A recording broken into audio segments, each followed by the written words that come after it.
So I realized yesterday or the day before yesterday, I believe it was the day before yesterday.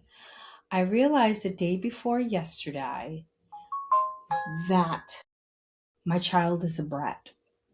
I realized it yesterday and I said, funny thing is, anytime I'm phone never rings. Anytime I get on here, there's always some shit. But I digress. Yeah, I was watching him and it's my youngest Dylan. And yes, Dylan is the one that is nonverbal, even though he speaks all the time. But in sound, he speaks with sound. He does not speak with words. So he gets very frustrated when you don't understand his sounds. He just gets pissed off.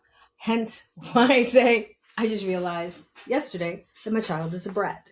So I was watching him and I was watching him from a not your mom look and lens.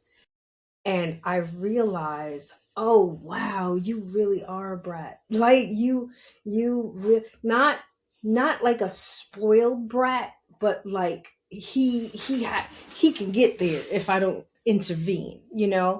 And I don't blame anyone, but it's the it came from me. It couldn't come from anyone else. It came from me. It came from guilt in the beginning, definitely guilt in the beginning when they first said he was autistic. Um it came from guilt because I felt like it was my fault that he was autistic because I had him older than I had Jaden and Dylan. I'm Jaden and Dylan, Matthew and Jaden.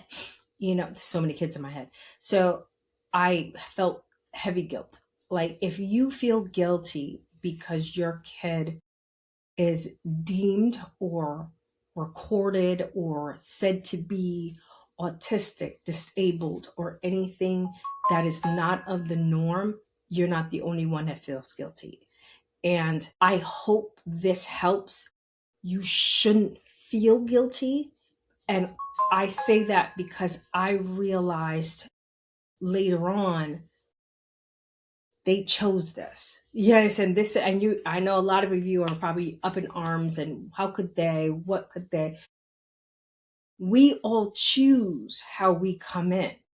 And this is how they chose to come in. This is their puzzle to figure out. This is their journey to figure out. This is what the issue is.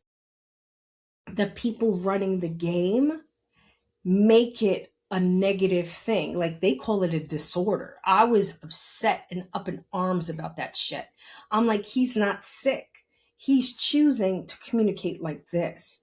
He doesn't want, and you know how I know I've run my own clinical trials and tests with Dylan and I watch him and it's like, there's no way you can do something 1 minute and the next minute you can't do it. And I would and then I started to watch him and how he moves through things.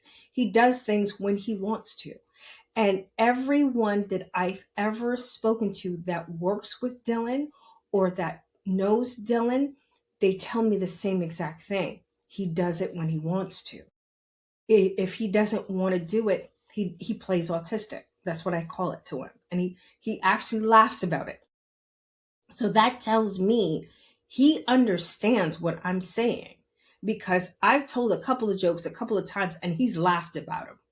And like, not like laugh before or laughed after, laughed when everyone else was laughing or laughed when no one else was laughing and he thought it was funny. I realized yesterday we give him what he wants. Well, he's the youngest. So, and he's 12, he's the youngest one. And since even before he had a diagnosis, we were always doing stuff for him. We'd pick him up, take him where he has to go. He never had to take the bus. He never had to walk anywhere. He always was driven, So the lifestyle that Dylan is accustomed to is of a king. And the sad part is, I used to even call him King Dylan, because that's how he behaved. He behaved like a king. He would cock his foot up and just sit down and wait to be served. And I thought it was funny until one of my boys, I think it was Jaden, he was like, please stop calling him that because it's getting to his head. I was like, are you serious? Because I was doing it in my mind as his mom. I was doing it to keep him, empowered and, it's not a diagnosis, it's whatever you choose and all this other stuff. So I thought I was, bigging him up. And then my other son was like, no, you are messing the rest of us up because he's walking around here like he's a king and he doesn't have to do anything. And I was just like, oh, so I had to stop that. So I stopped that.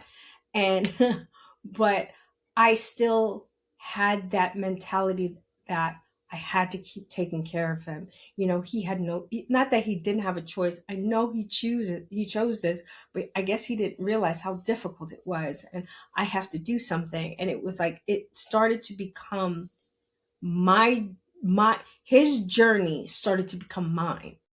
And his journey is not my journey. I still have just because you have children does not mean that you don't have your own journey. Their journey is not your journey. You understand? At some point, it splits. At some point, it either splits this way and they go their own way, or it splits this way and you both keep going forward, but you still have your own journey. And that's something that I realized. I still have my own, and my journey isn't Dylan's journey.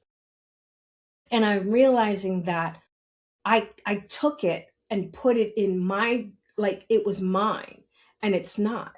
So it's like I've come to a point with Dylan where you are 12 years old. You are definitely making choices. You are choosing to do this. It's not that you don't know. You are choosing to do this. I even sat down with him one time and I spoke to him and I asked him, do you know what you're doing? And he just looked at me. And I was just like, mother, what? That was the time where I was just like, yeah, we got to stop this. We got to stop doing everything for him. And granted, I still fall back into it and I have to have my friend and his brothers be like, Keisha, stop, because I'm mom. You understand? I don't want to see my kids suffer. But I'm realizing that sometimes as a mom, you got to be the bad guy, because you have to be the one that's like, no, you don't want to listen to your caretakers. Now they have permission to discipline you, not hurt you. No one ever has any, don't let me get crazy. No one ever has permission to hurt my kids. But to discipline them and to make them understand that they're doing wrong, 100%. And that's what Dylan is getting now because I have stepped back. It's crazy. It's an ongoing process. It just started like 2 days ago. So I'm going to keep you abreast on how that saga is going. But we have to debrat Dylan and let him understand that he's not the only one here. All right. I love you guys. Stay up, stay blessed. Deuces, and I'm out.